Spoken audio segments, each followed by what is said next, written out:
Hoje nós estamos aqui numa ocasião muito especial aqui na Academia Brasileira de Ciências para o lançamento de um livro que se intitula Não há Mundo Seguro Sem Ciência, de autoria de Luiz Carlos Dias. O professor Luiz Carlos Dias é professor titular do Instituto de Química da Universidade Estadual de Campinas, da Unicamp, e é membro titular da Academia Brasileira de Ciências. Com graduação em Química pela Universidade Federal de Santa Catarina, doutorado em Ciências Químicas pela Unicamp e pós-doutorado na Universidade de Harvard, ele se destaca na área de síntese orgânica e química medicinal. Luiz Carlos liderou importantes projetos na luta contra a Covid-19, como membro da Força-Tarefa da Unicamp. Suas pesquisas incluem a síntese total de moléculas bioativas e o desenvolvimento de candidatos a medicamentos para doenças parasitárias tropicais. Reconhecido nacional e internacionalmente, recebeu prêmios como a Gran Cruz da Ordem Nacional do Mérito Científico, o Prêmio Almirante Álvaro Alberto, e foi eleito Fellow da International Union of Pure Applied Chemistry, a famosa IUPAC, e da Royal Society of Chemistry. É também autor desse livro, Não há Mundo Seguro Sem Ciência, razão pela qual estamos aqui hoje. Eu permito saudar o professor Luiz Carlos e parabenizá-lo por esse livro, lembrando que é um livro extremamente importante para as pessoas que fazem ciências e estão preocupados com essa questão do negacionismo da ciência. A Academia Brasileira de Ciências tem uma preocupação muito grande na promoção e na aplicação da ciência na atividade diária das pessoas. E, consequentemente, esse é um assunto que a academia está particularmente interessada. Recomendo o livro a todos os interessados nesse assunto. Ele pode ser adquirido via Pix. E aqui tem uma questão, o preço ainda é algo para discutir. Existem classes de preços em função de estudantes, se está estudando graduação, mestrado ou doutorado. Tenho o prazer agora de passar a palavra ao professor Luiz Carlos para que ele faça. Bom dia a todos e todas. Muito obrigado, professor Diógenes, pela apresentação. Para mim é um prazer enorme estar aqui. Eu gostaria de agradecer também à Academia Brasileira de Ciências, ao Fernando, à Maria, a todas as pessoas que contribuíram para que esse evento aqui pudesse acontecer. Para mim é um privilégio enorme lançar o livro aqui na sede da Academia Brasileira de Ciências, da qual eu tenho o orgulho e o privilégio de ser membro titular desde 2012. Bom, o livro tem esse título, Não há um mundo seguro sem ciência, a luta de um cientista contra as pseudociências. E nesse livro, que não é sobre o autor, eu faço alguns relatos sobre a minha experiência durante a pandemia, no combate às fake news, no combate ao negacionismo científico, sempre em defesa da ciência, em defesa da vida, em defesa das nossas universidades públicas, das nossas instituições epistêmicas e, certamente, também em defesa da nossa democracia. É um livro em que eu trago algumas memórias sobre uma gravíssima crise sanitária, uma crise que não foi só sanitária, mas foi também uma crise humanitária, uma crise política. E o livro ele não tinha como ser diferente, né? Eu faço, então, relatos em 4 capítulos e mais um epílogo sobre alguns momentos, né, cruciais que nós vivemos, que nós passamos durante a pandemia. A pandemia começou lá no finalzinho de 2019, início de 2020. Ela chegou num momento que eu considero que foi um momento muito difícil, né, porque nós estávamos passando por uma fase da nossa política contemporânea também bem complicada, e foram enormes os desafios que nós enfrentamos desde o início. A Organização Mundial da Saúde classificou a pandemia, né, como, na verdade, além da pandemia, além da luta contra o vírus, nós também tivemos que lutar contra uma infodemia, ou seja, um excesso de informações. Um excesso de informações erradas, equivocadas, falsas, de fake news, um excesso de desinformação, mas também um excesso, né, uma grande quantidade de informações baseadas na melhor ciência. Então, infodemia por isso, né? E a população, não só a população brasileira, mas também a população mundial, ela estava no meio, né, dessa onda gigantesca de notícias que vinha de todos os lados. E as pessoas, elas não sabiam em quem acreditar, em quem confiar para tomar as melhores decisões, né? Era uma doença nova, nós nunca tínhamos passado por uma situação como essa. E aqui no país, particularmente, que é o foco do livro, né, essa doença chegou assim num pior cenário, né? Nós estávamos em meio a um governo que odiava a ciência, odiava os cientistas, as universidades públicas, odiava a cultura, as minorias. Então, eu considero, né, um dos piores momentos desde a redemocratização. E nós tivemos, então, que enfrentar uma onda gigantesca de desinformação que é produzida, né, por uma máquina muito organizada, muito financiada, muito profissional, financiada por pessoas com interesses diversos, né, com interesses escusos, e que contribuíram para dificultar muito o combate efetivo à pandemia. O livro ele é sobre isso, né? Nós não podemos esquecer o que nós passamos durante a pandemia, a gente precisa guardar, ter isso certo na memória. É inadmissível, né, que um país com a história, com a cultura de vacinação que nós temos, com o nosso Programa Nacional de Imunizações, o PNI, que foi fundado lá em 1973, e é um exemplo para o mundo inteiro, principalmente para os países com mais de 100 milhões de habitantes, tenha deixado pouco mais de 710 mil vidas para trás. O Brasil, embora subnotificados, né, os números oficiais são próximos de 711 mil pessoas, 711 mil vidas perdidas para a Covid-19. E não são só vidas perdidas, são famílias destruídas, são sonhos, né, inacabados, destruídos. Nós temos problemas também com sequelas graves, com Covid longa. Então, foi uma crise sanitária gravíssima. Mas o Brasil poderia ter dado um exemplo para o mundo, com o PNI e com o SUS, de como combater uma pandemia. Então, esse livro ele não é sobre mim, mas ele é sobre a minha experiência durante a pandemia, né, a minha visão, combatendo o negacionismo, a desinformação, também como membro, né, da força-tarefa da Unicamp no combate à Covid-19, né, e uma luta que foi realizada, né, pelos aplicativos de redes sociais, mas também, né, com interação com vários setores organizados da sociedade. Nesse livro, professor Diógenes, eu também faço um reconhecimento às universidades públicas, porque as universidades públicas foram fundamentais no combate à pandemia. A sociedade percebeu que, no momento que ela mais precisou, os cientistas, as universidades públicas, os nossos institutos de pesquisa, vários, salientando, né, que Butantan e Fiocruz foram fundamentais também, produzindo vacinas. Eu saliento também o papel de cientistas, o papel de divulgadores de ciência, e o papel de profissionais da área da saúde, principalmente aqueles que atuaram na linha de frente do combate à Covid-19, ajudando a salvar vidas. Eu saliento também o papel super importante de jornalistas. Aqueles jornalistas do bem, né, gente? Aqueles jornalistas que ficaram do lado da ciência, aqueles jornalistas que ajudaram a levar a voz do cientista para a sociedade no momento que a sociedade mais precisou. Porque esse é um ponto muito, muito importante, é muito estratégico, né, no combate a uma crise sanitária como essa. O papel do jornalista ele é fundamental, porque é através desse microfone, é através do microfone de uma rádio, de televisão ou dos aplicativos, de mídias sociais, que a voz da ciência chega lá do outro lado em quem mais precisa.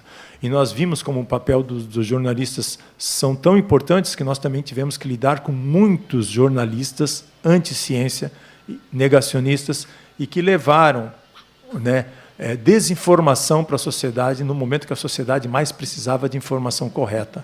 Então, a gente sabe, e precisa salientar. Então, eu reconheço a importância e o trabalho, do professor Diógenes, desses jornalistas, mas também de todos aqueles que lutaram em defesa da ciência, em defesa da vida, em defesa das vacinas, em defesa das medidas não farmacológicas, como o uso de máscaras, distanciamento físico, os hábitos de higiene das mãos, que lutaram contra o negacionismo, o charlatanismo e o obscurantismo durante a pandemia de Covid-19. Então, é uma reverência a todos e todas que nos ajudaram nessa luta.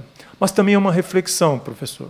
É uma reflexão porque nós temos que nos reinventar, nós temos que pensar em como nós vamos nos preparar para combater futuras crises de saúde, crises humanitárias. Nós estamos vendo aí as mudanças climáticas acontecendo, as mudanças climáticas elas são reais, a Terra é redonda, certo?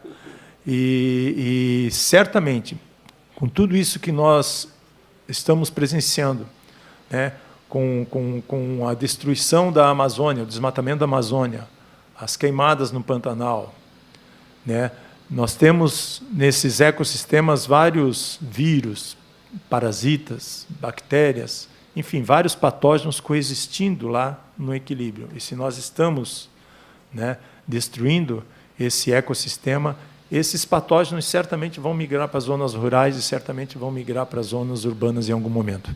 Nós já temos dengue, zika, chikungunya, nós já temos febre amarela, nós temos malária, leishmaniose, esquistossomose, nós temos doença de Chagas, nós temos várias doenças transmitidas por patógenos. O Brasil é um país tropical e com essas mudanças climáticas que estão acontecendo, nós já estamos vendo uma progressão e uma possibilidade de doenças, até de doenças novas, poderem surgir. Então, nós precisamos, sim, enfrentar esse movimento negacionista, esse movimento anti-ciência, e defender a vida, defender também a nossa democracia, porque a nossa democracia está em jogo, gente. Então, esse livro também é sobre isso. Não é só sobre a minha visão daquilo que aconteceu durante a pandemia, mas é como a gente precisa realmente se preparar para enfrentar um movimento que hoje desacredita a ciência. Nós enfrentamos esse movimento muito forte durante a pandemia, mas ele está aí, ele continua aí.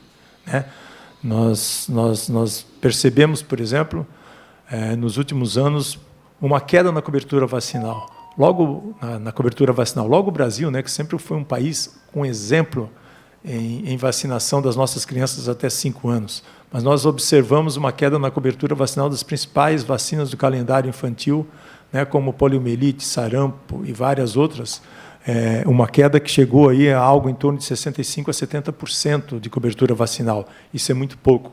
Nós precisamos voltar a fazer campanhas de conscientização da população brasileira para que a gente tenha um aumento na cobertura vacinal das principais vacinas do calendário infantil, para que a gente evite que essas doenças, como poliomielite, sarampo, doenças que matam, doenças que incapacitam, que elas possam voltar e afetar nossas crianças. Para isso, a gente precisa de coberturas vacinais elevadíssimas, para impedir que esses vírus, esses patógenos que causam essas doenças, eles voltem a circular. A gente precisa evitar que tenha bolhas de pessoas não vacinadas para evitar que esses vírus e esses patógenos voltem a circular e causar doenças que matam e que incapacitam. Mas, para isso, a gente precisa de uma série de ações. A gente precisa de campanhas de conscientização da população em massa, em todas as mídias, no horário nobre. A gente precisa também reestruturar o SUS que é fantástico, O SUS mostrou a importância primordial durante a pandemia. a gente precisa contratar mais pessoas para o SUS, a gente precisa que as UBSs, as salas de vacinação, elas funcionem aos sábados, aos domingos, né, aos feriados, para que pessoas assim, né, pais, avós, responsáveis pelas nossas crianças, que trabalham em período integral, né, possam levar as crianças para serem vacinadas. A gente precisa, né, de realmente defender saúde, educação em todos os níveis, educação midiática também, letramento digital. Enfim, são várias ações que a gente precisa para que a gente continue, né, de forma organizada a defender os bens maiores desse país, né, a população, né, a nossa sociedade, a nossa democracia. Então, hoje, gente, eu posso dizer, pela experiência que eu tive durante a pandemia, atuando em vários níveis, inclusive com vários setores organizados da sociedade, que nós estamos lutando contra um movimento muito forte e muito organizado. Toda vez que nós tivermos uma crise de saúde, uma crise sanitária, uma crise climática, como aconteceu lá com as tragédias no Rio Grande do Sul, essa máquina de desinformação, ela está pronta, ela está estruturada para espalhar fake news e desinformação, né, financiada por grupos com interesses escusos. Nós temos aí políticos, nós temos líderes religiosos, nós temos pseudocientistas também envolvidos, nós temos jornalistas.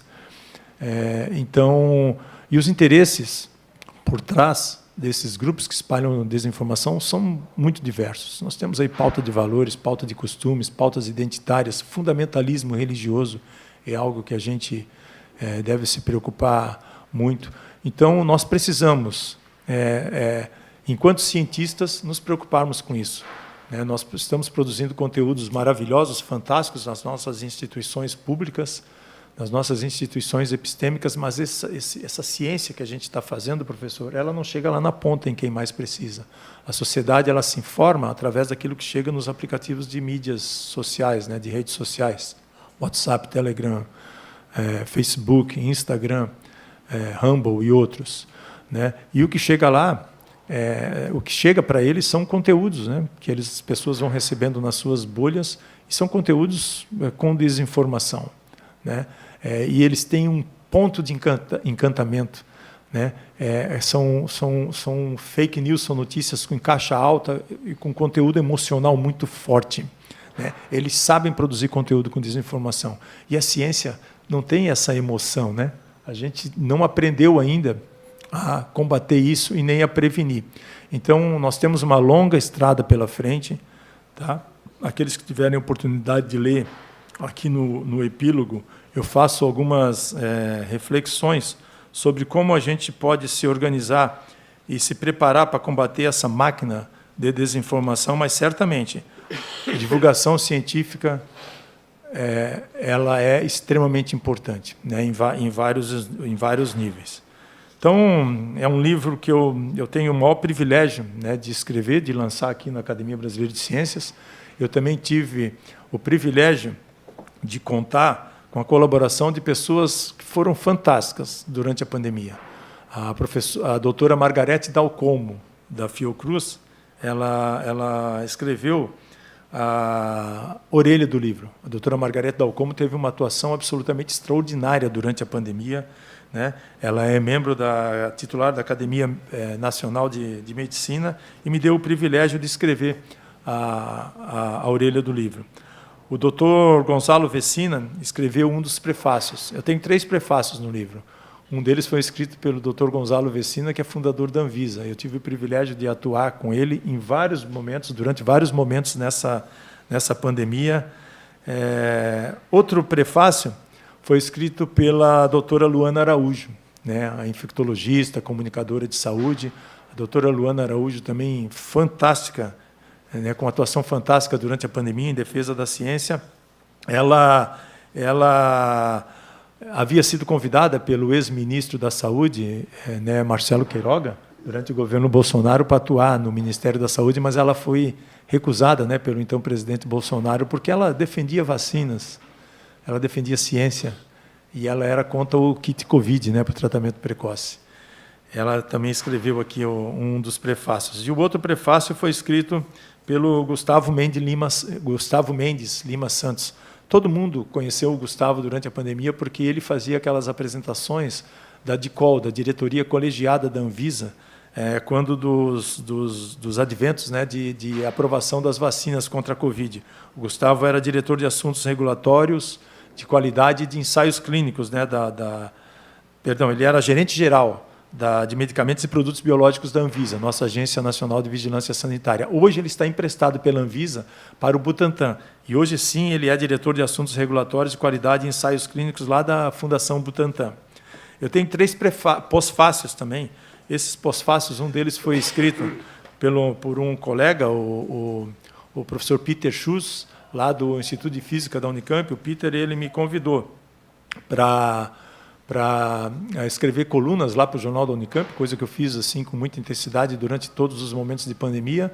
E ele também foi um dos responsáveis por criar a faixa de combate às fake news no portal da Unicamp, em que eu e outros colegas tivemos uma atuação também muito forte, né, combatendo desinformação. Um outro pós-fácil que eu tive o privilégio, né, de receber foi da doutora Rosana Ristman. A doutora Rosana Ristman, ela também teve uma atuação fantástica durante a pandemia. Ela ainda ela atua muito, né, nas redes sociais. Ela é médica infectologista lá do Instituto de Infectologia Emílio Ribas. Ela está sempre aí no Jornal da Cultura falando, né?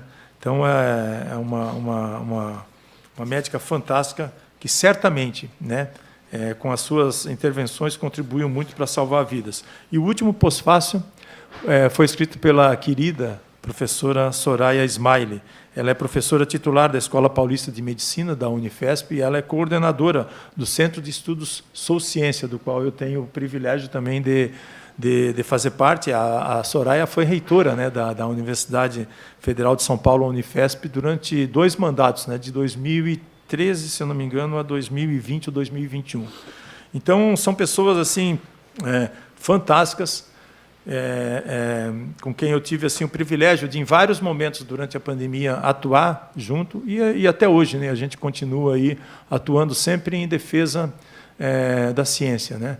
Ciência salva, gente. Ciência salva vidas, ciência salva do negacionismo, ciência salva do charlatanismo, e a gente precisa, né, ter isso em mente e precisa pensar em formas, né, de como nós podemos nos organizar para daqui para frente enfrentar esse movimento negacionista, esse movimento que é anti-ciência. Eu não sei dizer se existe um movimento organizado anti-ciência no Brasil, mas nós temos certamente, né, em vários momentos, pessoas que adotam, né, que defendem pautas anti-ciência. Nós temos que enfrentar o movimento anti-vacinas, que é um movimento criminoso, é um movimento irresponsável, que nunca foi muito forte no país, nunca teve raízes aqui no Brasil, mas ele está crescendo. Ele sempre foi muito forte nos Estados Unidos e alguns países europeus, mas ele está crescendo muito, né, nas mídias sociais. A gente sabe que as redes sociais têm enorme capilaridade para transmitir conteúdos com desinformação, e nós precisamos, sim, nos preparar. Nós precisamos preparar uma nova geração de cientistas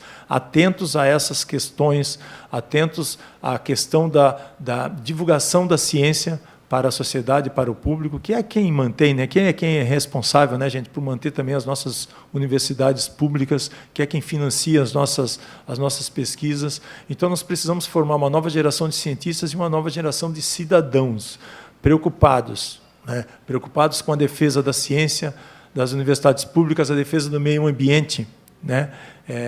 Enfim, para que a gente possa ter realmente mais condições e uma estrutura para lutar contra essa máquina de desinformação. Eles vão continuar aí, tá? Eles estão estruturados, mantidos por pessoas, como eu já falei, por interesses escusos. E nós não estamos prontos, nós não estamos preparados. Quando a pandemia chegou, cada um de nós, como eu fiz, como vários outros colegas fizeram, nós lutamos com as ferramentas que nós tínhamos à nossa disposição. Cada um foi, de forma individual, tentando defender a vida, defender a nossa sociedade, defender pais, amigos, irmãos, né?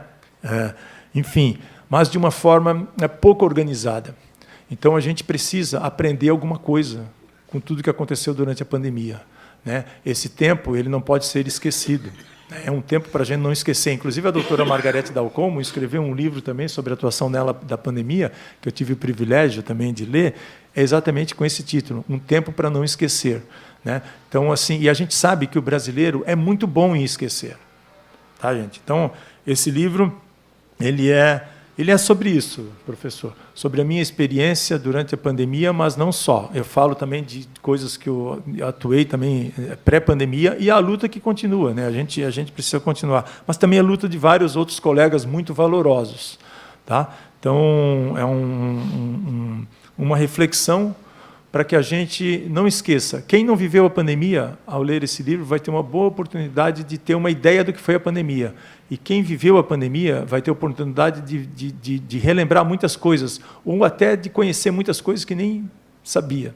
Tá? Então, era um livro que não é uma leitura simples, não é uma leitura super agradável, aqueles livros que você coloca na cabeceira da sua cama, mas ele é um livro, na minha opinião, necessário, né? Necessário para que a gente não esqueça e para que a gente pense, né, que nós vamos passar por outras crises sanitárias como essa, provavelmente no futuro, e nós vamos passar por outras, né, crises humanitárias e crises ambientais, e a gente precisa, sim, pensar. Eu também falo um pouquinho, viu, professor, sobre a necessidade de, em algum momento, a gente pensar e discutir sobre regulação das mídias digitais. As mídias sociais, as mídias digitais, elas têm que ter mais transparência.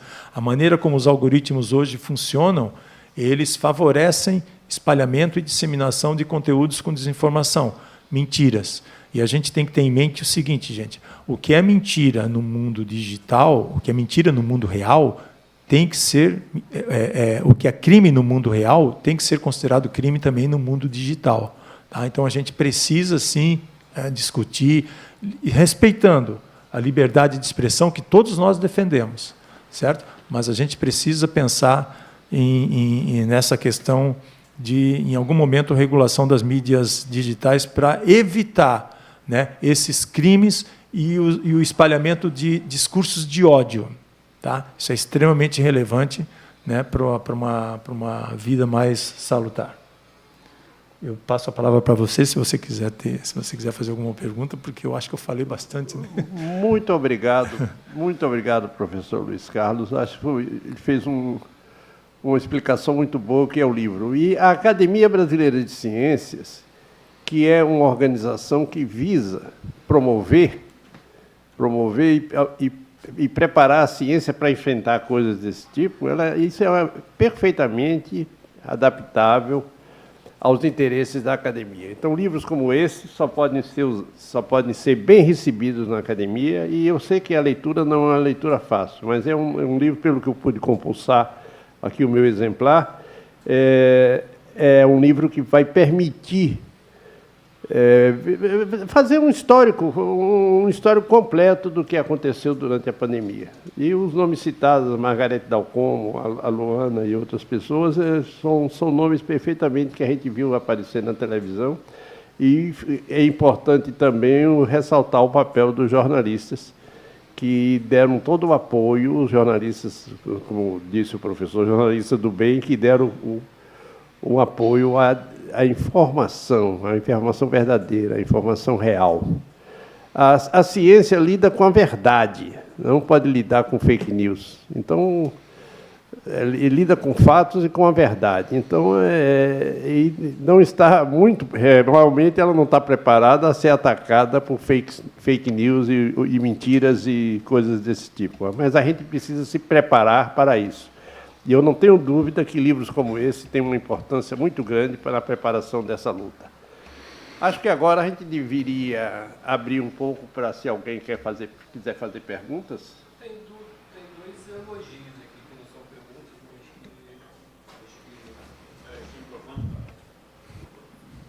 Então, diga. Enquanto ele se prepara aqui para fazer as perguntas, eu vou fazer um comentário em cima do que você falou, né? A ciência, ela é a contínua busca da verdade. A ciência, gente, ela é um processo dinâmico, né, de busca pelo conhecimento. A ciência, ela não lida com extremos, com sim ou com não. E é exatamente por esse dinamismo da ciência que a gente pode ter, hoje, uma evidência e defender uma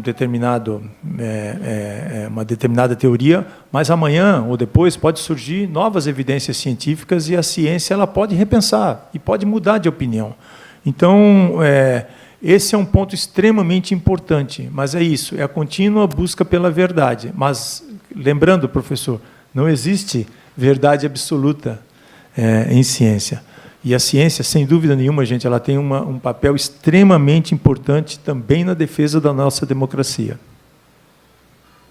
Sem dúvida. É a palavra que você já usou ali, instituições epistêmicas. Exatamente. Episteme é justamente aquele conhecimento que você tem em um determinado momento sobre um determinado assunto. Isso é fundamental. E que pode ser modificado no seguinte, mas sempre se avançando, sempre se progredindo e melhorando esse conhecimento.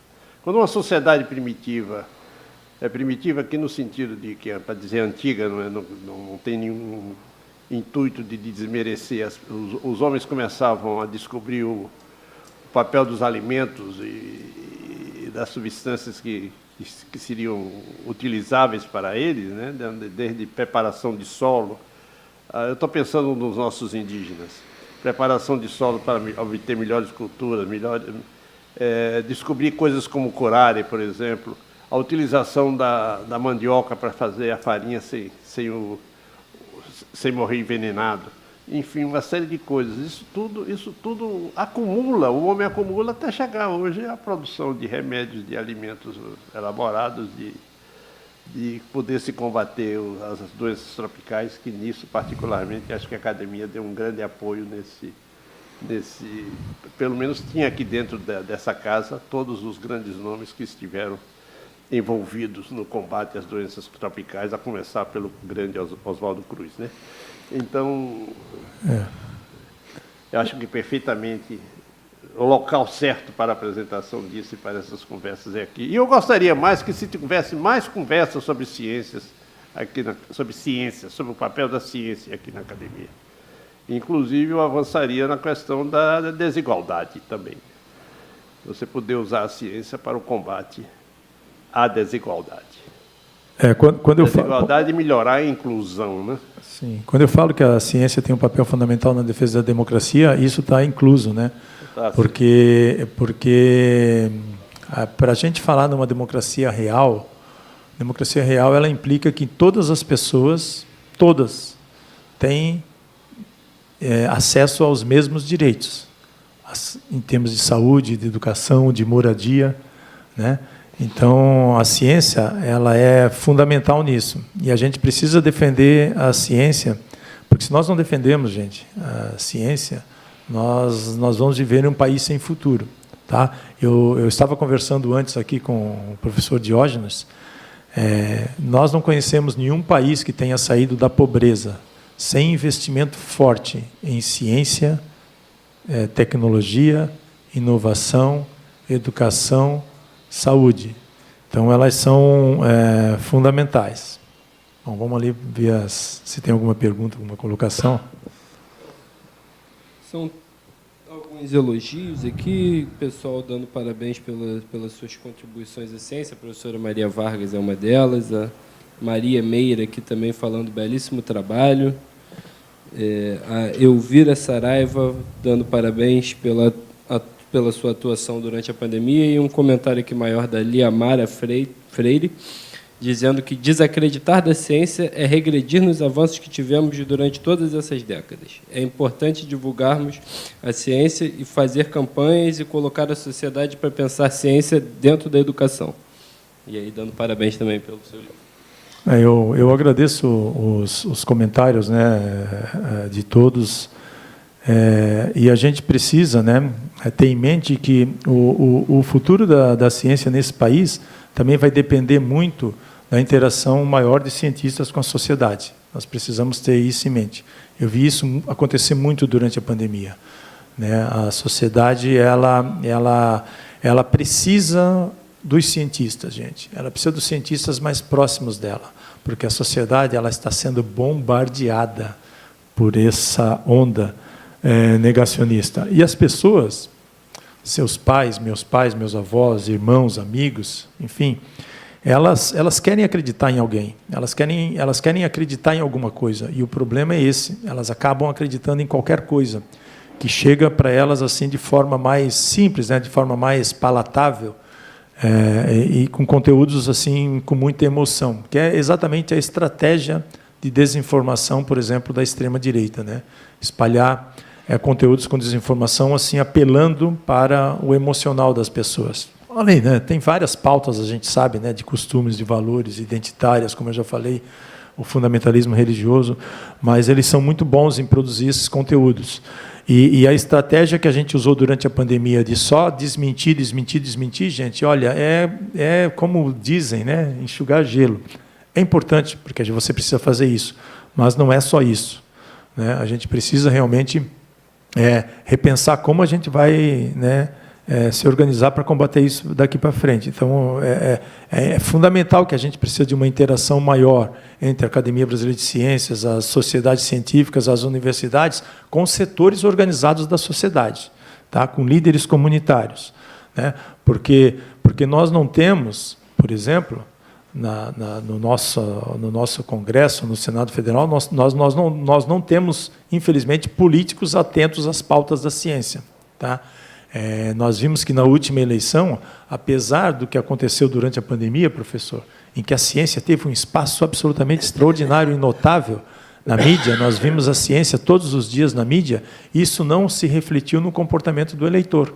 Nós vimos que várias pessoas negacionistas, elas foram eleitas para a Câmara dos Deputados e para o Senado Federal.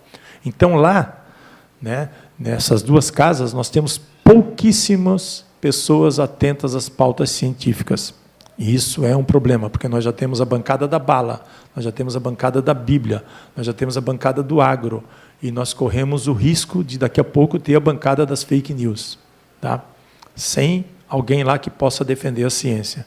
Então, a gente precisa fazer uma reflexão muito grande, porque nós não podemos, gente, aceitar, nós não podemos permitir que pessoas que não têm o menor conhecimento de ciência, como políticos, como a gente viu durante a pandemia, né? Políticos, líderes religiosos, ex-atletas de seleção brasileira, por exemplo, de vôlei feminino, espalhem conteúdos com desinformação sobre ciência sem ter o menor conhecimento de ciência. Tem alguém alimentando essas pessoas. E, infelizmente, a pandemia mostrou para a gente também o que há de melhor, mas também o que há de pior nas nossas universidades públicas, na ciência, na medicina, no jornalismo, na política, tá?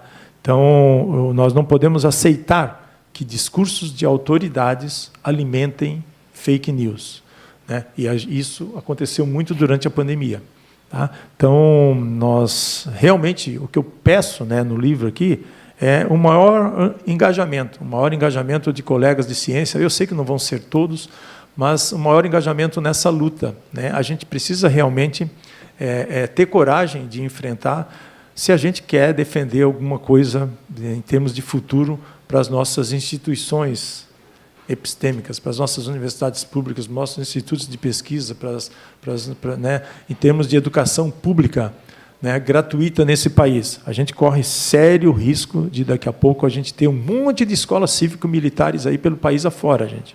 Então, você vê que mesmo nesse momento, num governo que a gente acreditava que seria mais pró-ciência, a gente ainda não está vendo, não está tendo a resposta que a gente queria.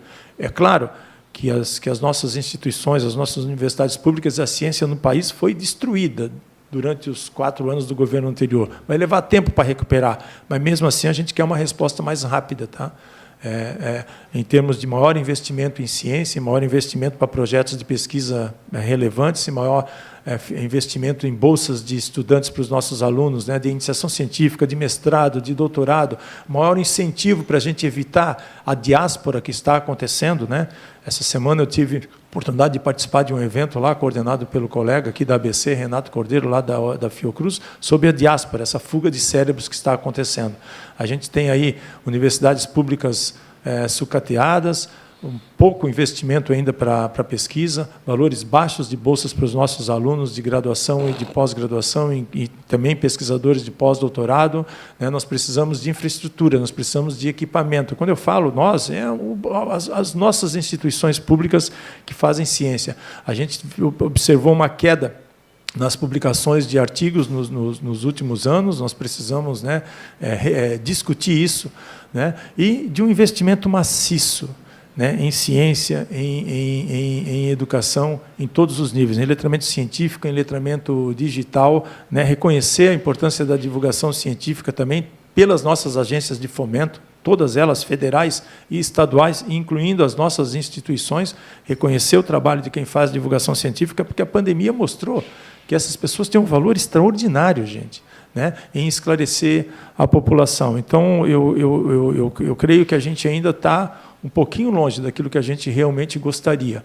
mas nós precisamos realmente defender, né, que as universidades, por exemplo, façam extensão de fato através de atividades de divulgação científica tão importantes como são, né, o ensino e pesquisa, mas que a divulgação científica seja extensão de fato, né, que a gente leve essa ciência para os bairros, para as escolas, para as escolas municipais, para as periferias, né, para que a gente possa ter aí, aos poucos, né, formar pessoas assim com maior ceticismo, né? Ceticismo é uma coisa importante, gente, né? As pessoas, elas precisam aprender, ao receber uma notícia, elas precisam ter condições de ter informações sobre como checar se aquela informação é falsa ou não. Acho que ceticismo é uma coisa extremamente importante. Letramento científico, letramento digital, educação. Eu sei que a gente está longe disso, porque nós temos ainda milhões de analfabetos nesse país, mas é algo que a gente realmente precisa pensar. Muito bem. Só gostaria de fazer uma pergunta. Como fazer para adquirir esse livro?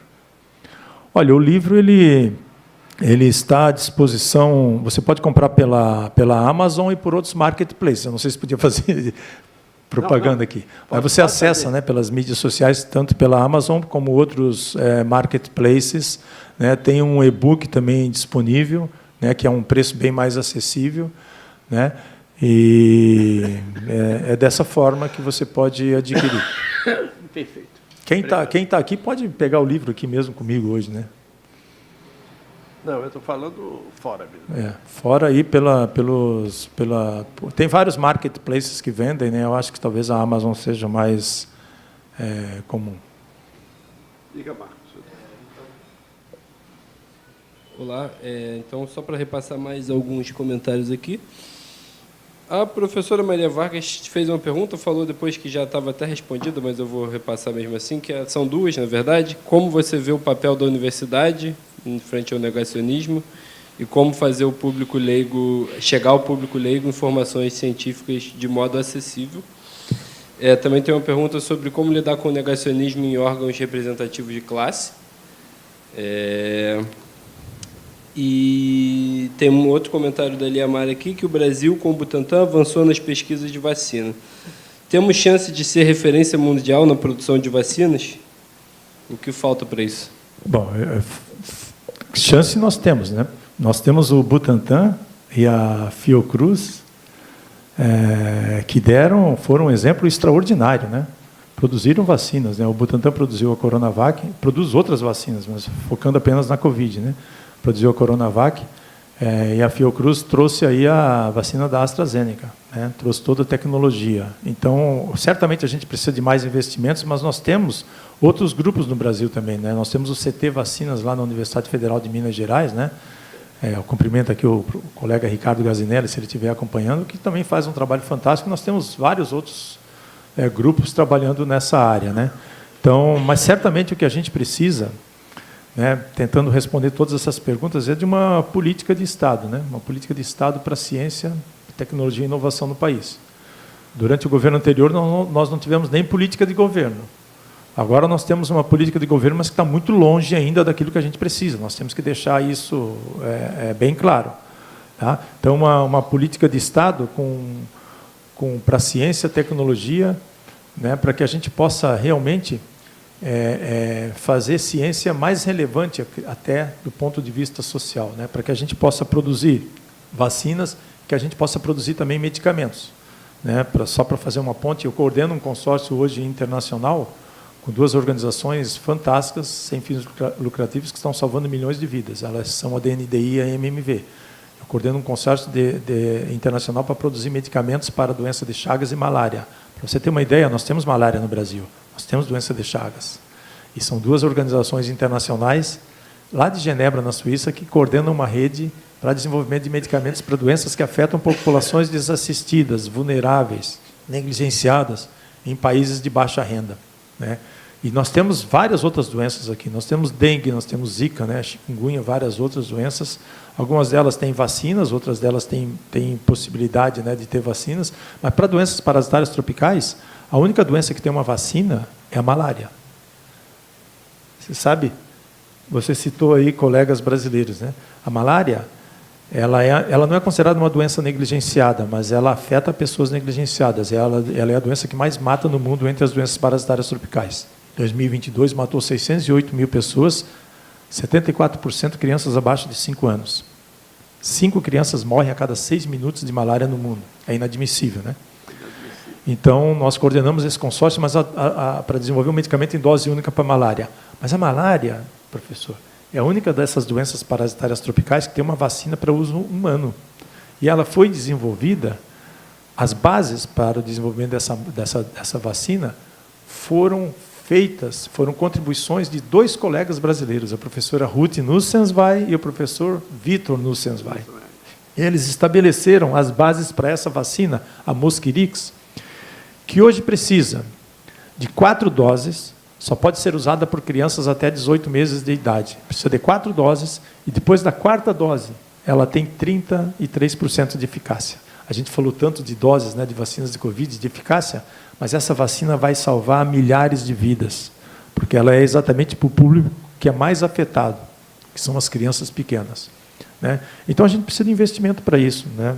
Porque para você eliminar doenças, para você erradicar doenças, você precisa de uma série, né, de ações. Você precisa de medicamentos, você precisa de vacinas, você precisa, né, de antibióticos, você precisa de saneamento básico, de água potável, de esgoto tratado, porque essas são as melhores ferramentas de saúde pública. Né? Então, agora, além da política de Estado para ciência, tecnologia, inovação, né? Nós tivemos a oportunidade, né, professor Luiz Davidovich, de falar sobre isso. Eu já citei também a questão da diáspora aqui.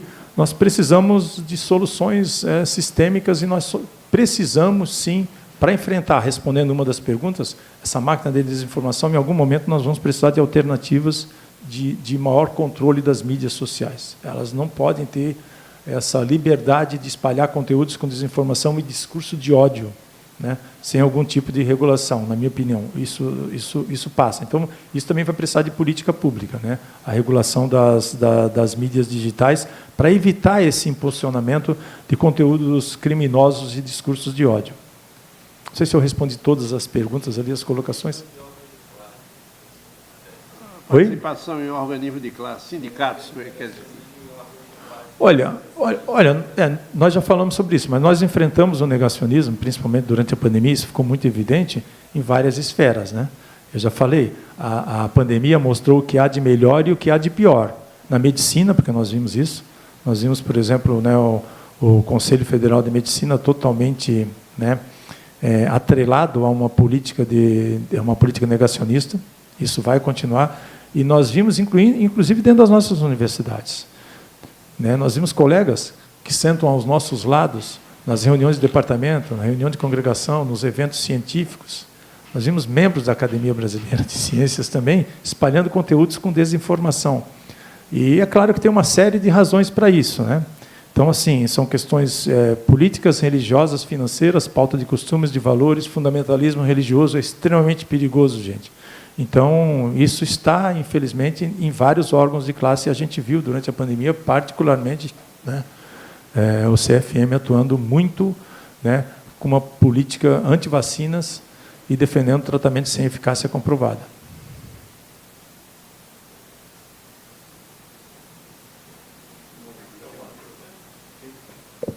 Em primeiro lugar, eu queria te parabenizar, Luiz Carlos, pelo livro e também por sua atuação durante a pandemia.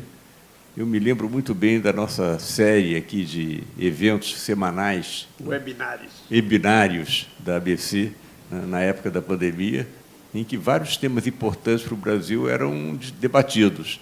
E tinha a participação daqueles que estavam assistindo, né, a sessão. E, em geral, o Luiz Carlos era o primeiro a levantar o dedo, né, para fazer uma ponderação, fazer um comentário sempre pertinente. Então, acho que você teve um papel importante também durante a pandemia, com suas videoconferências, né, suas apresentações, e eu te parabenizo por isso. Agora, isso também gera uma pergunta, que está ligada com isso, que está ligado com o seu livro, está ligado com suas apresentações, que é uma questão que me perturba há algum tempo, e eu não tenho solução para isso, não. Eu tenho algumas ideias, mas que é o seguinte: como é que a gente faz, né, para aumentar o nível de consciência da população brasileira em relação ao papel da ciência? Isso porque isso aí, eventualmente, vai se refletir no Congresso Nacional, que atualmente, eu diria, tem muito pouca atenção para a ciência, né? Então, como é que a gente faz? Quais os mecanismos que nós podemos usar, que nós, comunidade científica, né, podemos usar para aumentar esse nível de consciência em relação à importância da ciência, da tecnologia, da inovação num país como o Brasil? Essa é a pergunta que eu tenho já há algum tempo, enfim, mas faço agora. Bom, obrigado, Luiz, né? Não vou falar professor Luiz, porque toda vez que eu falo professor Luiz, você fala, não, pô, me chama de Luiz. Foi um prazer enorme, né, sempre acompanhar ali os webinários, né, que você coordenava com, assim, brilhantismo. Então, eu realmente participei aí de praticamente todos, né, e estava sempre lá fazendo muitas perguntas. Eu já fiz alguns comentários a respeito dessa sua pergunta, né, porque é claro que, se a gente quiser defender no futuro as nossas instituições epistêmicas, universidades públicas, institutos de pesquisa, a ciência nesse país, a gente precisa da sociedade do nosso lado. Eu acho que sem o entendimento da sociedade de que a ciência é extremamente importante e relevante para o desenvolvimento e o futuro do país, vai ser muito difícil a gente defender ciência no país. Eu também já falei sobre as últimas eleições para a Câmara dos Deputados e Senado Federal, em que, infelizmente, nós tivemos várias pessoas ali negacionistas que atuaram contra a ciência, atuaram contra as vacinas, atuaram a favor, por exemplo, de tratamentos sem eficácia, eleitas, tanto para a Câmara dos Deputados como do Senado Federal. Já comentei também que a gente não tem uma bancada, digamos assim, de ciência. Nós não temos lá na Câmara dos Deputados e no Senado Federal muitas pessoas atentas às pautas científicas. Isso é um problema. Isso é uma dificuldade. E nós corremos um risco, né, de ter, além da bancada da bala, do agro e da Bíblia, nós corremos o risco de ter uma bancada das fake news, o que vai trazer prejuízos enormes para o país. Então, Luiz, eu acho que são várias ações que a gente precisa adotar, inclusive elas estão aqui, ó, na página, algumas sugestões, na página 284. Porque nós precisamos desmontar essa máquina de desinformação, nós precisamos lutar contra essa máquina organizada, financiada, hoje, da extrema-direita, que é quem espalha desinformação. Mas nós precisamos que os nossos jovens, as nossas crianças, se encantem com ciência. E para isso, né, nós estamos produzindo conteúdos fantásticos nas nossas instituições públicas, né? Nós estamos publicando nas melhores revistas, nós estamos participando de eventos e congressos internacionais, mas essa ciência que a gente produz no país, ela não chega lá na ponta. Ela não chega. Então, nós precisamos investir em ações nos bancos, nas praças, né, nos bancos de praças, nas escolas, de ações, de feiras de ciência, de levar realmente a ciência, né, para essas crianças. Eu acho que essa é uma ação importante, mas não é a única, né, porque a gente precisa, né, eu já citei, de uma política de Estado para a ciência e tecnologia no país. A gente definitivamente precisa. Coisa que não está acontecendo mesmo com esse governo que a gente esperava, né? Nós esperávamos maior atenção, mais investimentos em ciência e tecnologia, em saúde, em educação, coisa que a gente não está observando. A gente esperava até mais campanhas, por exemplo, de conscientização sobre a importância das vacinas. Então, assim, fortalecimento de ciência e educação em todos os níveis, na minha opinião, é extremamente importante. Nós precisamos de letramento científico e letramento digital. Essa é uma coisa relevante, importante. Nós não vamos lutar contra essa máquina de desinformação sem letramento científico e sem letramento digital, sem educação. E isso vem de onde? Começa nas escolas, começam lá com as nossas crianças. Entendeu? As crianças, elas precisam aprender, né, a ceticismo. A gente precisa falar sobre isso, com ética. Né? Porque não é só conhecimento, a gente também precisa discutir muito essa questão de ética, porque o que nós vimos durante a pandemia, com vários colegas nossos espalhando mentiras e desinformação, defendendo pautas, né, ideologias ou questões religiosas, é impressionante. Então, a gente precisa discutir isso com as nossas crianças. Investir em museus, né, museus de ciência. Eu acho que são algumas das ações que eu penso que são extremamente relevantes. E nós precisamos aprender a conversar com a sociedade. Entende? Divulgação científica. Divulgação científica é extremamente importante, né? Valorizar atividades de popularização da ciência. O Ideu sempre defendeu muito isso, né? O Ideu Castro, popularização da ciência, para que a gente possa levar, né, não só a ciência que a gente produz aí, mas que a gente possa despertar essa chama, né, nas nossas crianças, nos nossos jovens, essa paixão por fazer ciência. Então, popularização da ciência, divulgação científica, eu considero como algumas das medidas assim mais importantes e relevantes, mas assim tem que ser uma ação muito integrada. A gente vai precisar também de mais divulgadores de ciência, de mais influenciadores, né? A gente fala muito sobre esse termo, porque as mídias sociais, elas são uma ferramenta importante. A gente não pode esquecer isso, né? Nós precisamos aprender, né, com essa máquina de desinformação hoje que está estruturada, como produzir conteúdos que sejam conteúdos assim que chamem a atenção e que despertem a atenção das nossas crianças, dos nossos jovens, principalmente, né? Eles sabem produzir conteúdos com desinformação, nós não sabemos, né? Eles produzem conteúdos que têm muita emoção, o apelo emocional é muito forte, né? Eles têm um ponto de encantamento, as fake news. A ciência ela não tem isso, a ciência não tem essa emoção, né? Então, a gente precisa realmente pensar em estratégias também de esclarecimento da sociedade através das mídias sociais. Agora, a imprensa também tem um papel fundamental, né? Eu já coloquei aqui que foi através dos microfones dos jornalistas, né, em todas as mídias, que a voz da ciência chegou para a sociedade. Luiz, nós nunca vimos a ciência ter tanto espaço na mídia como teve durante a pandemia. A gente precisa aprender com isso. A ciência estava na mídia todos os dias. Certo? Mas isso não refletiu no comportamento do eleitor. Então, foi algo passageiro. Precisamos repensar sobre isso. Mas o jornalismo, através dos jornalistas, eu vejo como assim, mais jornalistas de ciência. Nós temos muito poucos jornalistas hoje de ciência no país.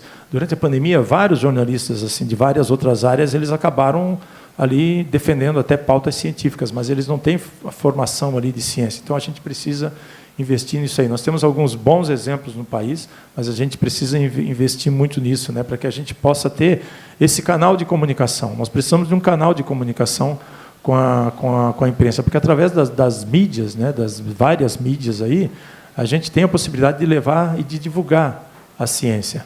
E, obviamente, né, seria ótimo se a gente tivesse parlamentares atentos às pautas científicas, mas esse é um caminho que eu acho que ainda é distante. Mas a gente algumas dessas coisas que eu te falei aí eu coloco aqui no livro, tá? Na parte lá no epílogo, na parte final. Quando a gente olha outros países, né, Luiz Carlos, que estão sendo muito bem sucedidos em termos de empoderamento internacional, né, você vê que a atenção à ciência e à inovação é extrema, desde a criança. Desde o ensino básico, né? Estou falando, bom, a China é um exemplo, é um império em ascensão, digamos, né? E realmente as escolas, o ensino básico lá estão dando grande importância à ciência. E o governo mesmo, né? Quer dizer, outro dia me disseram que o Xi Jinping ele gosta muito de física quântica, veja só, né? Então, ele tem contato com cientistas da área de física quântica periodicamente para saber o que está sendo feito, né? Então, acho que isso tem que percolar, usando essa linguagem, né, os mais altos níveis, né, de um país, né, para ser efetivo, né? Então, é isso. Nós tivemos essa liberação do Fundo Nacional de Desenvolvimento Científico e Tecnológico, né, mas no nosso debate lá na Fiocruz eu estava mencionando isso, né, que o FNDCT, que a gente já gosta muito, é importantíssimo para a ciência brasileira, sem dúvida, ele corresponde a 0,1% do PIB nacional. Esse ano são 12 bilhões de reais para um PIB estimado de 12 trilhões de reais. Isso dá 0,1%. Falta 1,9% para chegar a 2% do PIB.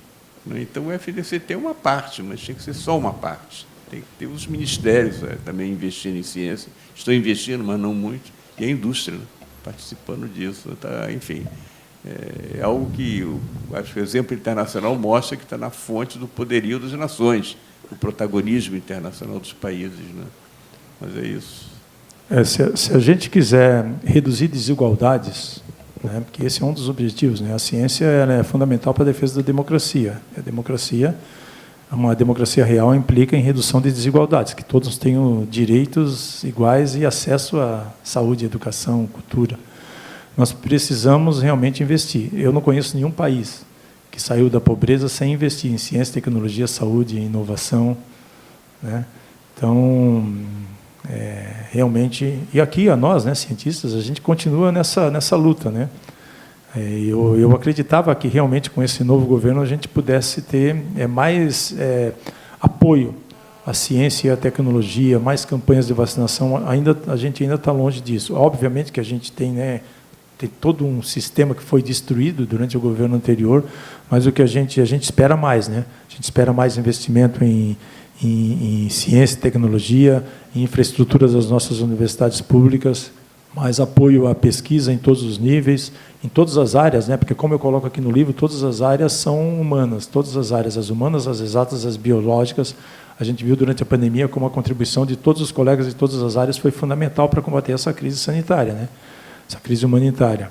Então, a gente espera isso, né? Muito mais apoio à ciência, à infraestrutura, a equipamentos, a bolsas para os nossos alunos em todos os níveis, né? Valorização do cientista, possibilidade, né, que jovens doutores, pós-doutores tenham de consolidar as suas carreiras aqui no país, de fazer ciência no país, né, que se sintam motivados para fazer ciência no país, para que a gente não tenha que falar agora a todo momento sobre a diáspora, né, essa fuga de cérebros que a gente estava vendo acontecer nos últimos anos nesse país. Então, nós ainda estamos muito longe disso, né?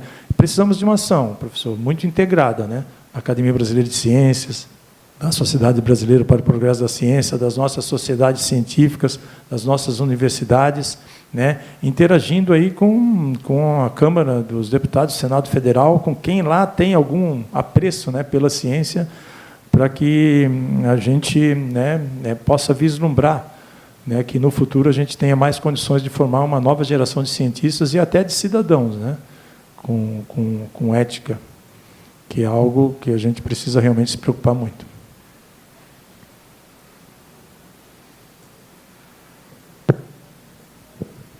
Fazer mais um comentário. Mais Você está pensando a questão da fique à vontade. A questão da popularização da ciência foi um tema levantado fortemente nessa 5ª Conferência Nacional de Ciência, Tecnologia e Inovação.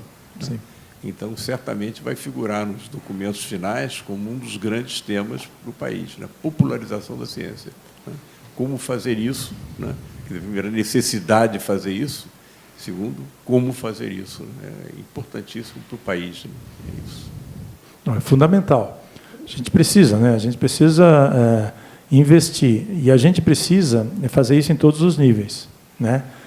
Nós também, né, nas nossas atividades de ciência, com os nossos alunos de mestrado, doutorado, os nossos pesquisadores de pós-doutorado, a gente tem que pensar. Alguns têm, eu já estou vendo, né, no pós-pandemia, eu estou vendo um movimento muito positivo nesse sentido, mas nas redes sociais.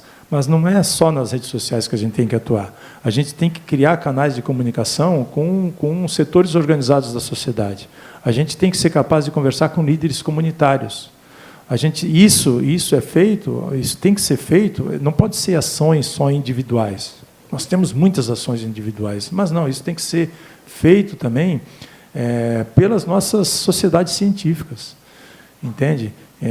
Até mesmo pela ABC, SBPC, e todas as sociedades científicas em todas as áreas. Então, eu vejo um movimento nas redes sociais de vários jovens hoje, sim, no pós-pandemia, mas a gente precisa de um movimento mais organizado, entendeu?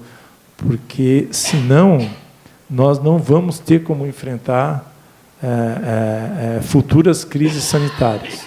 Eu já falei aqui, né? Nós estamos queimando Pantanal, desmatando a Amazônia, daqui a pouco tem vários patógenos lá que vão migrar para as zonas rurais, zonas urbanas, e a gente vai ter outras crises, outras situações sanitárias graves, né? As mudanças climáticas estão aí, né? O clima está mudando, está sendo alterado. Eu já falei, as mudanças climáticas são reais, a Terra é redonda, tal, e a gente pode passar por outras crises sanitárias, como foi a pandemia da Covid-19, em que nós estávamos totalmente despreparados. Mas o que eu estou vendo, Luiz, é que a gente não aprendeu muita coisa com a pandemia, não, viu? Porque todo mundo voltou ao seu normal. A imprensa, você não vê mais pautas de ciência, você vê poucas. Durante a pandemia era normal, foi até muita.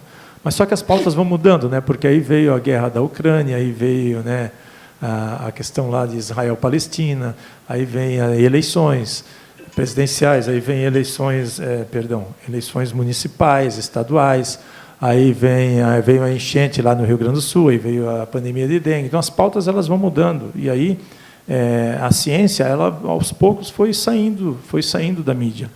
E, então, as pessoas elas esquecem, né? E nós também esquecemos. Nós cientistas, nas nossas sociedades científicas, também parece que esquecemos. Todo mundo voltou ao seu normal, né? Fazer seus trabalhos nas suas instituições, que são muito relevantes, mas é como se a pandemia passou e tudo que aconteceu e não, parece que a gente não aprendeu muita coisa, e a gente precisa aprender, né?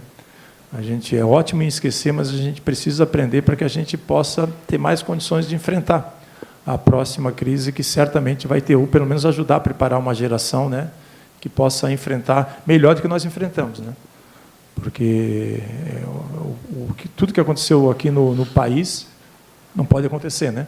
Se alguém lembrar do que aconteceu lá da tragédia em Manaus, em que faltou oxigênio até para crianças prematuras, para bebês prematuros, como é que pode um país com vacinas, tinha vacinas, né, a vacinação estava começando naquele momento, defender órgãos, né, oficiais do Palácio do Planalto defenderem uma política com kit que não precoce, né, kit Covid, o aplicativo Tratekov, não sei se vocês lembram disso, aquele aplicativo que qualquer pessoa ia lá, colocava nome, idade, tal, e saiu com a mesma receita, não importa se era criança, adulto, gestante, com comorbidade, sem comorbidade, saiu com cloroquina, ivermectina, azitromicina. Deu o que deu lá, eles defenderam a imunidade de rebanho, algo que não existe, por uma doença que mata, que incapacita, que deixa sequelas, só existe com alta cobertura vacinal, e a gente viu aquela tragédia com mais de 4.000 pessoas morrendo por dia. Como é que isso pode acontecer, gente? Isso não pode ser normalizado, né? E se a gente deixar as coisas como estão e não se movimentar, no sentido de se organizar, isso vai voltar a acontecer, entendeu? Governos mudam, e daqui a pouco a gente pode estar de novo sujeito a um governo também anti-ciência, que odeia livros, que odeia intelectuais, que odeia inteligência, né? E que odeia educação, que odeia cultura. E aí? Então, nós precisamos repensar e refletir para que a gente possa estar melhor preparado. O meu livro é muito sobre isso, né? Não é só sobre a pandemia, mas é também sobre, olha, a gente precisa pensar em maneiras de se organizar. Não só fazer uma luta individual. A pandemia chegou, a gente foi ali, vários colegas, né, lutando de forma individual com as ferramentas que a gente tinha. Não é a maneira de você lutar, gente. Não é o certo. Não tinha uma organização. Então, era um esforço, e nós saímos da pandemia por causa do esforço de muitas pessoas que foram gigantes no enfrentamento a esse movimento negacionista, tá? Mas a gente precisa pensar em ações mais coordenadas. Por isso, as nossas instituições elas são fundamentais. As nossas sociedades científicas, a ABC, a SBPC. Então, a gente tem que realmente pensar e refletir. Nós precisamos nos reinventar enquanto cientistas. Interessante que a Academia de Ciências da França, por exemplo, tem uma participação grande num projeto de mão na massa, né, de aprendizado, ciência com mão na massa. Eles treinam professores de educação básica para fazer isso com as crianças, né? Lá nos Estados Unidos, você tem o hands-on, também é mão na massa, né, que envolveu até prêmio Nobel nessa história. Tá certo? É verdade. E aqui no Brasil, a Academia Brasileira de Ciências já teve uma participação, né, no mão na massa. Agora, o problema é que sempre assim, está muito centrado, como você disse, em certas pessoas. E acaba, as pessoas morrem, as pessoas vão para outras coisas e aí acaba o processo. Mas eu acho que sim, eu acho que é uma coisa que tem que ser pensada, tem que ser feita, né? E as sociedades científicas têm uma responsabilidade nisso, sim. E veja só, que a Academia de Ciências da França envolvida com educação básica. Esse pessoal dos Estados Unidos envolvidos com educação básica. Né? Então, é lá que começa. Né? Eu acho que a gente precisava fazer mais disso. E outro ponto que me ocorre também são essas colunas do jornal, que eu acho que você é um excelente candidato também para fazer isso, né? Mas feita pelo Marcelo Viana, na parte de matemática. São colunas fantásticas. Roberto Leite fez isso durante muito tempo, parou agora, né? Mas também é algo que eu acho interessante fazer. Aí, para um público, não é um público mais selecionado, né? Mas também é interessante chamar a atenção, porque a coluna do Marcelo Viana é lida por jovens, porque são sempre problemas interessantes que ele traz, né? Então, também é um mecanismo. Eu acho que a gente tem que usar vários mecanismos aí. Eu estou querendo muito ler seu livro, acabei de comprá-lo, para ler sobre essas questões, que são questões muito importantes, realmente, para a ciência e para o Brasil, né? Essa questão das colunas, obviamente que ela é importante, são várias ações que são necessárias, né? Ela é importante. A única crítica que eu faço não é com relação aos colunistas, é com relação à política dos jornais, porque as colunas deveriam ser de acesso aberto nessa área de saúde e não são. Tá? Então, eu não sei se a ABC pode, por exemplo, tentar conversar com os jornais. Por exemplo, o Sou Ciência, lá com a Soraya Smiley, né, o Pedro Fiore, eles têm uma coluna na Folha de São Paulo. Mas nós participamos, inclusive, né, Débora, de uma reunião essa semana, e eu fiquei surpreso com o número de acessos na coluna. A coluna com mais acessos tinha 8.000 acessos. Pois é, Luiz, aí eu perguntei, falei, pô, por que tão pouco? Com temas tão relevantes, uma coluna tão importante num espaço tão nobre, que é a Folha de São Paulo. Porque os acessos são contabilizados apenas para das pessoas que têm acesso, que são assinantes, que pagam. Ou seja, e as pessoas algumas pessoas que têm acesso, elas podem transferir o link aberto para poucas pessoas. Então, assim, eu acho que isso seria interessante. Eu deixei essa colocação para a Soraya de que essas colunas elas pudessem ter, por exemplo, um acesso aberto para todo mundo, entendeu? Ao invés de, porque senão, se ficar só para assinantes, o universo ele é muito limitado. Eu fiquei extremamente surpreso com tanto de acesso. Eu acho muito pouco para um espaço tão importante. Pois é, extremamente reduzido esse número de acessos. Eu acho que isso tem que ser. Então, são ações como essa que eu acho que tem que ser adotadas, né? Agora, é claro que assim, a gente tem que usar o espaço nas mídias, todos os espaços possíveis, né? Rádio. Eu tenho dois quadros no programa de rádio lá da Universidade Federal de Uberlândia. Olha só, eu sou da Unicamp, mas desde o início da pandemia eu tenho 2 quadros lá. O programa chama Trocando de Miúdos. Ele é coordenado por um jornalista brilhante chamado Márcio Alvarenga. Durante a pandemia, ele me convidou. Eu tenho um quadro chamado Campanha de Vacinação contra a Desinformação e um outro, Ciência em Tempo de Avanço. O rádio, ele é muito importante. O rádio, ele alcança pessoas que a internet não alcança, às vezes que a televisão não alcança. Então, a gente precisa disso, né? Mas precisa disso em todas as mídias, né? Então, não é um caminho fácil. Você sabe que é a dificuldade que a gente tem de pautar ciência na grande mídia, né? Nos grandes telejornais, quando tem tantas outras pautas que, para eles, são mais interessantes. Quando tem uma crise, aí não, aí eles vêm para o cientista. Foi bom que a pandemia deixou claro para a mídia que, olha, a gente está aqui. Mas, né, a gente não pode estar aqui só para falar sobre algo que aconteceu e como combater. Não, a gente também tem que pensar em como a gente pode se organizar para que essas crises, ou para evitar que crises como essa aconteçam, ou que a gente possa, né, estar melhor preparado. Então, é um caminho muito longo. Eu acho que ter jornalistas atentos a pautas científicas também né, em cada uma das mídias é extremamente relevante. Infelizmente, o que a gente viu foi que, nos últimos anos, eles deixaram isso de lado, né? Mas é uma das ações, mas eu acho que a gente precisa de muita coisa, viu? Mas se a ABC puder, de alguma forma, aí, poder conversar com esses jornais, aí, mídias, para liberar o acesso, seria muito interessante. Porque tem tanta coisa legal escrita, né? Outro dia eu vi um caos do Marcelo Viana sobre o PI, mas eu não assino o jornal. Então, eu recebi de um colega que assina a matéria, né? Se não me engano, na Folha de São Paulo, né? Sobre o PI, né? O número PI, um caso bastante interessante. Então, eu acho que nós temos que procurar, viu, deixar esses acessos abertos. Aí. Não pode ser tão elitista, não. É um espaço importante demais para a gente não aproveitar mais.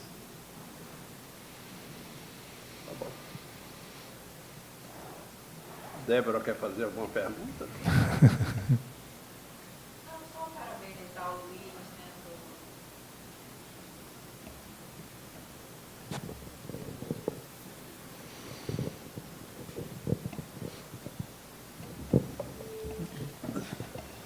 Parabenizar muito, Luiz, não só, né, pela concretude do seu trabalho árduo, né, que você vem fazendo, que está aqui, né, nas nossas mãos agora, né, Luiz Davidovich, o livro, mas tudo que você, né, nos proporcionou, fez, iluminou, né, durante os anos de pandemia. Nossa, te ouvi ali, né, assim, tantas vezes a gente em casa, solitário, isolado, sofrendo, e aí vinha você, né, às vezes até para nós cientistas, às vezes dá uma clareada, porque nem todos, né, somos, né, da área, né, de virologia, epidemiologia, então foi assim foi muito importante mesmo, né, assim, a gente se falou muito durante a pandemia, acho que na verdade a gente se conhecia antes, mas eu acho que a gente se tornou amigo, né, Luiz? Eu e você durante a pandemia, acho que até por todo o sofrimento que todos nós estávamos passando, e ali foi um lugar, um espaço, né? Eram tempos inéditos em que vínculos foram criados, e é por isso até que eu vim aqui hoje. E também foi nesse movimento que, assim como você, eu vi que você tem um capítulo, né, muito legal que você menciona da sua associação ao comitê, né, do Sou Ciência. Então, o Sou Ciência está sendo, né, um movimento, né, de nós docentes muito importante. E aí, Luiz Davidovich, assim, até dentro do Sou Ciência, a gente levantou, dentro de uma das nossas linhas de pesquisa, né, eu estou com a Soraya desde do dia 1, né, da criação do centro, né, Sociedade, Universidade de Ciência. E aí a gente levantou, né, Luiz, você acompanhou também, todas as ações que as universidades federais fizeram durante a pandemia. E a gente tem lá na página do Sou Ciências um painel com quase, 1.500 ações, né? As universidades chegaram aonde os governos não chegaram, fizeram coisas em locais remotos onde ninguém foi, falando com pessoas que ninguém queria ouvir, né, assim, pessoas de rua, indígenas. Então, foi ali E aí dá muita tristeza a gente ver como as nossas universidades federais estão hoje em dia, né, apesar do nosso governo, e, né, nem esse trabalho recente, né, essa importância gigantesca, está tudo ali catalogado. Né, a gente fez esse painel muito bonito. E agora, mais recentemente, também com a ajuda do Luiz, né, o trabalho do Luiz não transcende esse livro, a gente acabou de ouvir ele mencionar que também fala em rádios e etc., mas também no Sou Ciência a gente está fazendo um repositório, né? Porque a gente não pode esquecer, acho que você trouxe uma coisa importante, né? Parece que acabou a pandemia e a gente voltou, né, como se fosse assim um nó na linha do tempo, aquilo não deixou muitas marcas nas pessoas. Eu também tinha uma expectativa de que a gente iria aprender que o mundo seria diferente, que nas relações humanas, não sei. E o que a gente vê é que, de repente, a gente parece que retoma, né, a um estilo de vida pré-pandêmico que a gente poderia ter repensado e não repensou. E aí a gente está fazendo também, Luiz Davidovich, um painel super bonito, que é um repositório de tudo da necropolítica na saúde que aconteceu no país. Então, é importante a gente deixar esse registro para as próximas, assim, o que aconteceu. Então, todos os depoimentos, como se comportou o Conselho Federal de Medicina, como se comportou todos os ministérios. Então, está sendo isso compilado, assim, o Luiz tem acompanhado esse trabalho, e até para os estudantes de medicina que vão, eles precisam ser formados a partir de agora, conhecendo, né, esse momento, né, o que os seus pares, inclusive, fizeram e como se posicionaram num momento tão crítico como o que vivemos. Então, a ideia é que a gente tenha um memorial, né? A gente está juntando toda essa documentação e aí eu acho que, até dentro do que o Luiz falou, talvez a gente possa, nessa ideia dos jornais tornarem, pelo menos essas sessões, né, que são de interesse público, né, como, né, por que só os assinantes, né? E, eventualmente, o Luiz aqui mencionou da academia, o SBPC, eventualmente até as matérias, depois de 15 dias, né, poderiam ir para os sites. Né, assim, para que o jornal interessa manter fechado um texto que o Marcelo Viana publicou sobre o PI daqui a 15 dias? De repente, pode não ser exatamente junto, mas um tempo depois, isso pode também ir gerando repositórios que podem ser usados por escolas, a Academia Brasileira poderia organizar em tópicos, a SBPC, enfim, a gente realmente, essa eventual parceria com os jornais, mas não só com eles, poderia ser uma coisa interessante, se não no dia da liberação da matéria, por questões financeiras dos jornais, mas o que interessa é manter o artigo do PI daqui a um mês, né, fechado ainda e não divulgar. Né, então, a gente poderia, nem que seja, fazer parcerias e organizar e agrupar e publicar essas coisas e traduzir isso para que seja utilizada nas escolas. Acho que o Sou Ciência tem cada matéria, os textos que a Soraya, que o pessoal escreve, são, assim, fantásticos, né? Assim, fantásticos. E fica realmente restrito a esses 8 mil, 6 mil, 5 mil leitores assinantes.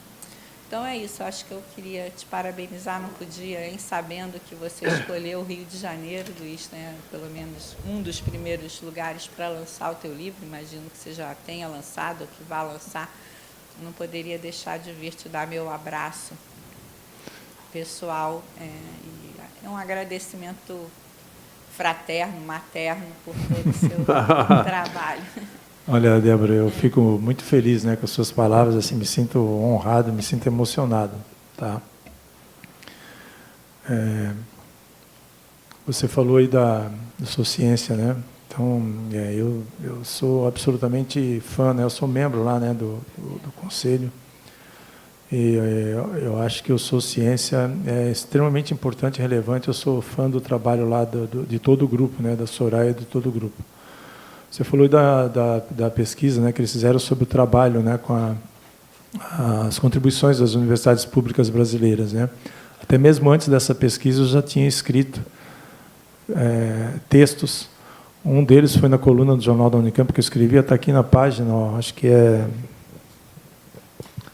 223, você vai ver 223, e depois na página 259, são 2 textos que eu escrevi exatamente ressaltando a importância das nossas universidades públicas e dos nossos institutos de pesquisa no combate à Covid. Inclusive, da página 259, ele tem o título do livro, Não há um mundo seguro sem ciência. Esse texto eu escrevi para a revista Q, a revista que questiona, a revista que foi lançada por ocasião dos 70 anos do CNPq. Eu fui convidado para escrever essa matéria, E o título da matéria eu coloquei lá atrás, olha, não há um mundo seguro sem ciência, foi 19 de abril de 2022. Eu solicitei autorização para usar esse título, que era meu, mas para usar como título do livro, foi concedido pelo CNPq. Mas nessas duas matérias eu ressalto, obviamente, que de forma geral, a importância das nossas universidades públicas, né, e dos nossos institutos de pesquisa, né, no combate à Covid. Então, foram atuação em vários níveis, e de que uma crise sanitária como essa, você não combate só com vacina, com medicamento, você precisa de atuação de profissionais em todas as áreas. E aí é por isso que eu já mencionei aqui, vou falar de novo, todas as áreas são humanas. As humanas, as exatas e as biológicas.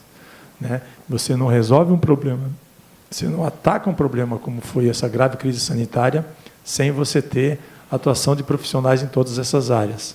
A gente vai ter por muito tempo aí sequelas da Covid, a gente tem pessoal aí de várias áreas, né, atuando. Então, isso mostrou a importância de investimento em todas as áreas, né? Não só nas exatas. Quando a gente fala em ciência e tecnologia, parece que a gente só está defendendo a área de exatas. Não, gente, a gente precisa realmente de investimento, né, em todas as áreas. Então, esses dois textos eles são sobre isso. Obviamente que o trabalho, né, do Sou Ciência, com essa pesquisa, levantando vários pontos, ele é fundamental. Né? Gostaria muito que isso tivesse um espalhamento maior, uma disseminação maior, né, para a sociedade, para que a sociedade tivesse um entendimento. A sociedade teve, porque via na mídia. Mas agora a ciência saiu da mídia, porque outras pautas chegaram.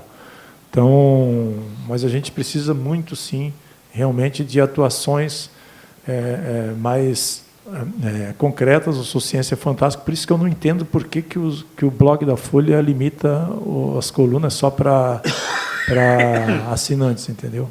É muito pouco. Obrigada, Luiz. Obrigado. A senhora quer por favor, hein? Nenhum comentário, tá bom? Muito obrigado. Muito obrigado, viu, Ana? Obrigado pela presença. Ana, querida, do INCT e Inofar, muito obrigado pela presença. Professor Luiz Carlos, lá em Niterói, eu recebo muito santinho do capitão Espinafre, do pastor Caramelo. Quando é que eu vou receber um santinho do candidato químico Luiz Carlos? Assim, com roupa do Breaking Bad, mas candidato mesmo, uma vaga na Assembleia. Se puder ser com a camisa do Vasco e você usar a camisa do Vasco, eu arrumo para você. Senão... Pergunta assim, você tem planos... Eu acho muito legal você lançar isso na Academia Brasileira de Ciência, lançou em São Paulo também, não é isso? Mas eu queria ver isso assim, sendo lançado nas livrarias. Tem uma livraria lá perto de cá, ainda existem livrarias, né? Apesar da internet, né? Tem a Livraria Travessa, tem uma lá perto de casa, eu passo por lá de vez em quando, e tem aquelas rodas, eles fazem uma roda, ela enche de gente lá para conversar com autor ou autores ou autoras do livro, né? Então, seria bacana, eu acho que é um livro importante e que tinha que estar lá nas prateleiras lá das livrarias. Isso eu estou negociando com a editora, mas eu digo para você assim, ó, que eu fiz um evento de lançamento lá na Universidade Federal de Uberlândia, onde eu tenho esses 2 quadros na rádio. Mas tinha muita gente. Mas não eram pessoas da universidade, não. Sabe quem eram? Pessoas que ouviam os meus quadros na rádio, que queriam ir lá me conhecer pessoalmente. Então, eu tenho várias fotos, assim, tinha, sei lá, 150 pessoas, mais ou menos. Foi um evento... Até me surpreendeu, porque a universidade estava em greve. E, então, não tinha estudantes e não tinha os docentes. Mas o público que foi lá foi o público de fora da universidade. Eu fiz um evento em Balneário Camboriú. Balneário Camboriú é um antro, um reduto da extrema-direita brasileira. E se fosse um livro sobre culinária, eu ia ter todos os meus amigos e todos os meus familiares bolsonaristas lá participando. Mas eles não foram. Porque é um livro, né? Infelizmente eles não foram, porque é um livro, eles sabem do que se trata o livro, eles sabem da minha atuação. Mas foi um livro, foi um evento que foi organizado lá na UDESC, na Universidade do Estado de Santa Catarina. E Balneário Camboriú, muita gente me questionou, você vai ter coragem de ir lá? E eu fui.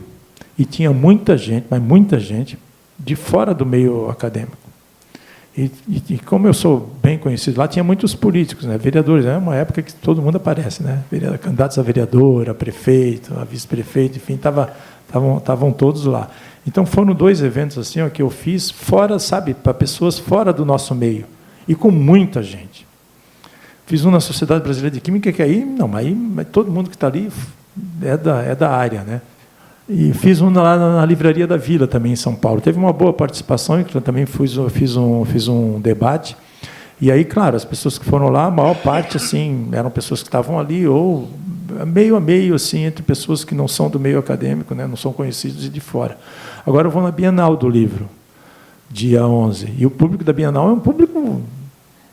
Não sei como é que vai ser lá, mas assim... Então eu estou promovendo alguns eventos, né?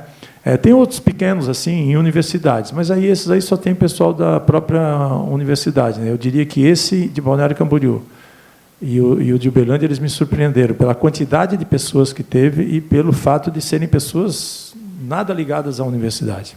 Que esse é o nosso objetivo, né? O livro é escrito numa linguagem assim que pessoas leigas podem ler. Não é um livro científico, não é um livro científico. A pandemia ela foi uma crise humanitária, ela foi uma crise política. O livro também tem um conteúdo, claro, político, não tem como a gente não abordar isso. Mas, assim, ó, eu só não resisti, eu acho que 2 ou 3 páginas que eu falo um pouco sobre a química de vacinas, né, de anticorpos, porque são tudo aminoácidos, proteínas, né?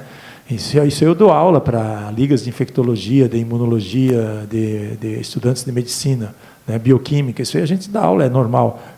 E aí são só 2 ou 3 páginas que eu não resisti e eu falei sobre isso, os componentes químicos maravilhosos, né? Até a cloroquina e ivermectina são moléculas químicas lindas, maravilhosas, elas foram mal usadas, infelizmente, né? Mas elas são substâncias que têm a sua importância na nossa história. Então eu procurei escrever assim de forma que pessoas que não são do meio acadêmico podem ler isso aqui tranquilamente, entendeu? Não é uma leitura mais agradável, mas eu penso ser uma leitura necessária. Mas eu estou em vista aí, viu, Luiz, de outras conversas de outros eventos, para levar assim o máximo que eu puder, né? Eu visitei 2 escolas técnicas, uma em Campinas e uma em Limeira, e eu levei os livros, eu não vendi os livros, eu dei os livros de presente lá, para quem queria.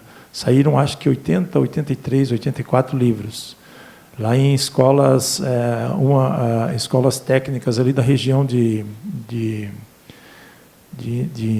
Campinas e de Limeira. Então, agora eu vou numa outra em Hortolândia. Estou para organizar, agendar a data. Então, assim, tem vários eventos assim que estão sendo ainda planejados, né? Então, mas já estou cansando um pouquinho, já estou querendo descansar disso aí. Cansa bastante.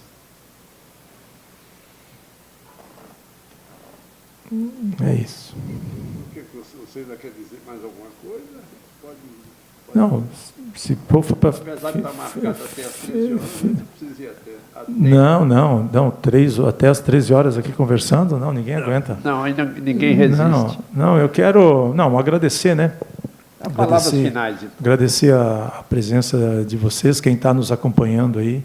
Agradecer muito a Maria, né? A Maria Vargas, infelizmente, não pôde comparecer. Eu vim para o Rio de Janeiro, inclusive eu fui ontem dar um seminário lá na Universidade Federal Fluminense, eu ia participar da cerimônia de emerência da Maria, né? Aí, infelizmente, foi cancelada, ela passou por uma questão de saúde e ela já me ligou hoje aqui. Então, agradecer muito, viu, Maria, pela organização, a todos que estão acompanhando aí pelo YouTube, né? Espero que tenha bastante gente. Vamos divulgar essa conversa aí, né? Que foi uma conversa, acho que bastante interessante. Agradecer muito aqui o Fernando e todos da Academia Brasileira de Ciências, né? Pela oportunidade, organizar um evento, fazer um evento de lançamento aqui, né? Tem um impacto muito grande, né? Eu me sinto assim privilegiado, né? Pela oportunidade de estar usando esse espaço para fazer a divulgação desse livro, que eu espero que as pessoas leiam, né, reflitam, né, que tem muita coisa aqui que a gente precisa realmente, nós como cientistas, a gente precisa se reinventar. Então, eu agradeço esse espaço, todo mundo aí, né, que deu apoio, né, para que a gente pudesse organizar esse evento aqui, as perguntas, e eu tenho um privilégio enorme, né, de ser um cientista nesse país. E a gente sabe, né, que ser cientista nesse país é um desafio.